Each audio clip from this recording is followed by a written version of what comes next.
అన్ని రకాల మొక్కలలో ఎక్కువ పర్సంటేజ్ గ్రీనరీని స్ప్రెడ్ చేసేసుకొని, గ్రీనరీ ఎక్కువ అయినప్పుడు కొమ్మలనేవి అధికంగా పెరగడం జరుగుతది. సో, ఆ కొమ్మల నుంచి ఎక్కువ మోతాదులో పువ్వుల్ని, పండ్లని తీసేసుకోవడానికి ఈరోజు స్పెషల్ ఫర్టిలైజర్‌తో మీ ముందుకొచ్చేసాను. నమస్తే friends, welcome to Nazara vlogs. నేను మీ నజారా.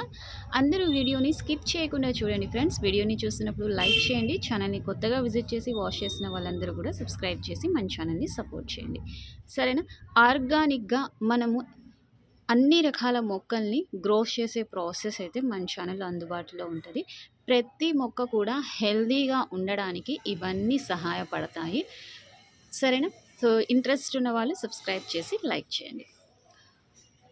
ఫస్ట్ మనం టాపిక్లోకి వచ్చేసినట్లయితే, ఎక్కువ మంది గ్రీనరీ ఎక్కువ స్ప్రెడ్ అవ్వడం లేదు, చిన్న చిన్న లీవ్స్ వస్తున్నాయి. అటువంటి లీవ్స్ వచ్చినప్పుడు మొగ్గలు రాకుండా మొక్క కొంచెం డ్యామేజ్ అయ్యే సిచ్యువేషన్ వస్తుంది అంటున్నారు. సో, వాటికి రీజన్ ఎన్‌పీకే అనేది తక్కువగా ఉండడం ఫ్రెండ్స్. నైట్రోజన్, పొటాషియం, ఫాస్ఫరస్ ఇవన్నీ తక్కువ మోతాదులో మన మొక్కలకి లభిస్తుండడం మూలంగా ఇటువంటి ప్రాబ్లమ్స్‌ని చూడడం జరుగుతది. ఎనీ సీజన్ మీరు ఈ ప్రాబ్లం అనేది మొక్కల్లో చూడొచ్చు. ఫలానా సీజన్‌లోనే వస్తాయని కాదు. ఎప్పుడైతే న్యూట్రిషన్స్ తగ్గిపోవడం జరుగుతదో అప్పుడు మాత్రమే ఇటువంటి ప్రాబ్లమ్స్ అనేవి వస్తాయి. అదేవిధంగా మొక్క వేరు భాగంలో డ్యామేజ్ అవ్వడం, మొక్కకి తెగుళ్ళు పట్టడం, వీటి వల్ల కూడా మొక్క అనేది డ్యామేజ్ అయ్యే పరిస్థితిని మనం చూడగలుగుతున్నాము. సో, వీటన్నిటిని కూడా పూర్తిగా రిమూవ్ చేసుకొని మొక్క ఎదుగుదలకి సహాయపడే విధంగా ఎన్‌పీకే ప్లస్ తెగుళ్ళని దూరం చేసి మొక్క ఆరోగ్యంగా గ్రోత్ అయ్యే ఫెర్టిలైజర్ అనేది ఎలా ప్రిపేర్ చేయాలి, వాటిని మన మొక్కలకి ఎలా అందించాలి అనేది చూద్దాం రండి. ఫర్టిలైజర్ ఇది ఫ్రెండ్స్. బీట్రూట్ పేస్ట్ కచ్చా పచ్చాగా గ్రైండ్ చేసుకున్నాను, చిన్న చిన్న పీసెస్ చేసేసుకొని.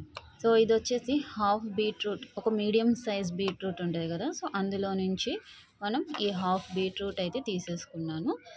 ఇలా వాటర్ ఏం యాడ్ చేయకుండా ఇలా పూర్తిగా అయితే గ్రైండ్ చేసాము.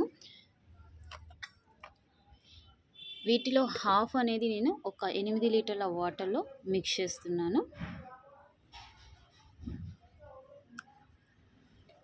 ఇదిగోండి, చూసారా? ఇలా కచ్చా పచ్చగా గ్రైండ్ చేయండి.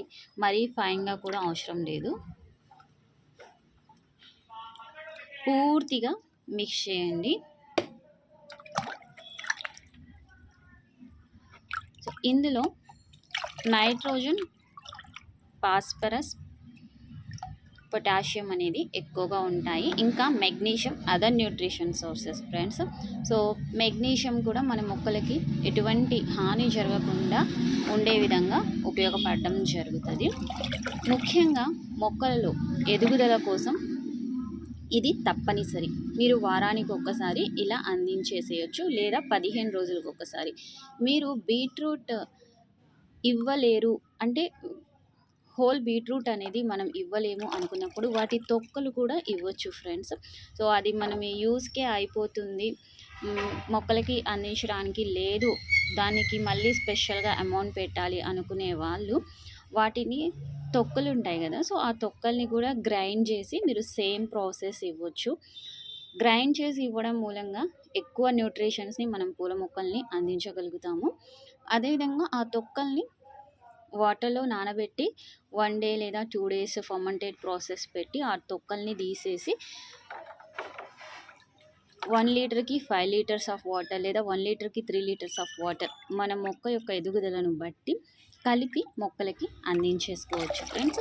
ఈ విధంగా ఎన్నో రకాలుగా మనం ఇంట్లో యూస్ చేసుకునే వెజిటేబుల్స్తో మన పూల మొక్కలకి న్యూట్రిషన్స్ని అందించేసుకోవచ్చు. సరేనా? సో, మొక్క ఓవర్ వాటరింగ్ అయి ఉన్నప్పుడు మాత్రం ఇలా వాటరింగ్ ప్రాసెస్ మాత్రం మీరు చేయొద్దు. మీ దగ్గర ఇవి అవైలబుల్ ఉన్నాయి అంటే కంపోస్ట్ ప్రిపేర్ చేయండి. సరేనా? లేదా కంపోస్ట్ ప్రిపేర్ చేసుకోలేని వాళ్ళు ఆ తొక్కల్ని పేస్ట్ చేసేసి ఒక మట్టి లేయర్ తీసేసి ఒక లేయర్ అది అందులో కప్పేసి పైన మట్టి కూడా వేసేసుకోవచ్చు. సరేనా? ఇన్ని విధాలుగా అయితే మనం వీటిని యుటిలైజ్ చేయొచ్చు. ప్రెజెంట్ అయితే నేను వాటరింగ్ రూపంలో ఇస్తున్నాను. మొక్క యొక్క మట్టి భాగాన్ని బట్టి మాత్రమే వాటరింగ్ ప్రాసెస్ అనేది చేయాలి ఫ్రెండ్స్. సరేనా?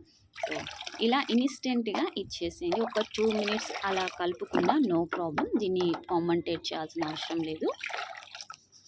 మనం మన మొక్కలకి అందించేద్దాం. సో ఇలాగా కొద్ది మోతాదులో మాత్రమే చాలు ఫ్రెండ్స్, ఎక్కువ కూడా అవసరం లేదు. మొక్క ఎంతైతే పీల్చుకోగలుగుతుందో అంత మాత్రమే వాటరింగ్ అనేది చేయాలి.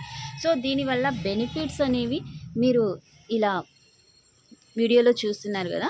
సో ఎక్కువ పర్సంటేజ్ లీవ్స్ని తీసేసుకొని మొగ్గల్ని అందించడానికి సహాయపడడం అయితే జరుగుతుంది. ఎవరైతే ఇండోర్ ప్లాంట్స్, ఆకుకూరలు, గులాబీ మొక్కలు, మందారం మొక్కలు వీటన్నిటిని గ్రో చేస్తున్నారో వాళ్ళందరికీ కూడా ఇది చాలా మంచిగా ఉపయోగపడుద్ది ఫ్రెండ్స్.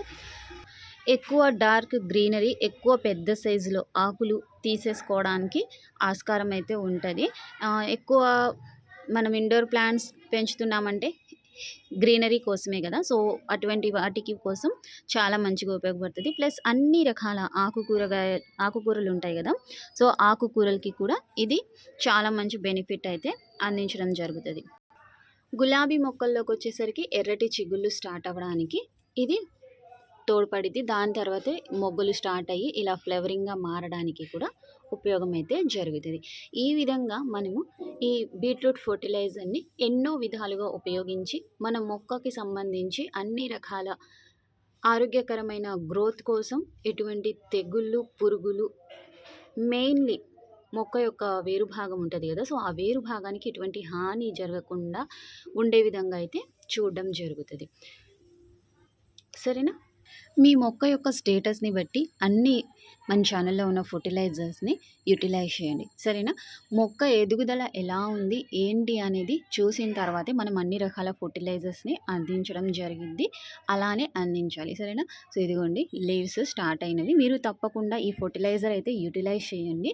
సో మనం నెక్స్ట్ మాట్లాడుకునే ముందు ఇక్కడ వాటర్ లిల్లీ చాలా రోజుల తర్వాత అయితే మనకి వాటర్ లిల్లీ రావడం జరిగింది. సో మినిమం ఒక 15 డేస్ 20 డేస్ అనుకుంటాను ఫ్లేవరింగ్ అయితే లేదు. దాని తర్వాత వచ్చిన ఇది వాటర్ లిల్లీ ఫస్ట్ డే ఇంత చిన్నగానే ఉండిద్ది ఫ్రెండ్స్. సెకండ్ డే కొంచెం పెద్దగా ఉండిద్ది. థర్డ్ డే ఇంకా పెద్దగా రావడం జరుగుతుంది. ఒక్కొక్క ఫ్లేవర్ వచ్చేసి వాటర్ లిల్లీ 3 డేస్ అయితే మనకి ఉంటుంది. ఖచ్చితంగా 3 డేస్ అయితే ఉండిద్ది ఫ్రెండ్స్. 3 డేస్ తర్వాత ఇది టోటల్గా లోపలికి వెళ్ళిపోవడం జరుగుతుంది. కొన్ని ఎల్లో లీవ్స్ ఉన్నాయి, వాటిని మనం తొలగించేసుకుంటే మళ్ళీ లీవ్స్ వచ్చేసాయి. అంటే చూడడానికి కూడా బాగోదు. ఈ లీవ్స్ అన్నీ కూడా తీసేసుకుందాం తర్వాత. సరేనా ఫ్రెండ్స్? ఇలాగైతే మీరు ఈ బీట్రూట్ ఫర్టిలైజర్ని యూటిలైజ్ చేయండి. చూసిన వెంటనే ఈ ఫర్టిలైజర్ని మీరు యూటిలైజ్ చేసుకోవచ్చు. సరేనా? సో మనం ఫైనల్గా ఫ్లవరింగ్ చూసుకుందాము. చూసారా? రెక్క మందారాలకి మనకి అసలు ప్రతిరోజు కూడా ఫ్లవరింగ్ పూస్తూనే ఉంటాయి. అంటే మనం లెక్కలేసుకోలేనన్ని అయితే ఫ్లవరింగ్ అయితే పూస్తున్నాయి. బ్యాక్ సైడ్ ఉన్నాయి. అంతవరకు అయితే మన వీడియో అయితే వెళ్ళదు. సో ఫోన్ అయితే వెళ్ళదు. సో ఫ్లవరింగ్ ఎలా అనిపించిందో కామెంట్ సెక్షన్లో నాతో షేర్ చేయండి. చూసారా ఎంత పెద్ద ఫ్లవర్స్. మీకు ఇంకా గార్డెనింగ్కి సంబంధించి ఏమైనా డౌట్స్ ఉంటే కామెంట్ సెక్షన్లో నాతో షేర్ చేయండి. వాటికి రిలేటెడ్ షార్ట్స్ మీకు ఇన్స్టెంట్గా అందుబాటులోకి అయితే రావడం జరుగుతుంది. సరేనా? మళ్ళీ కలుద్దాం.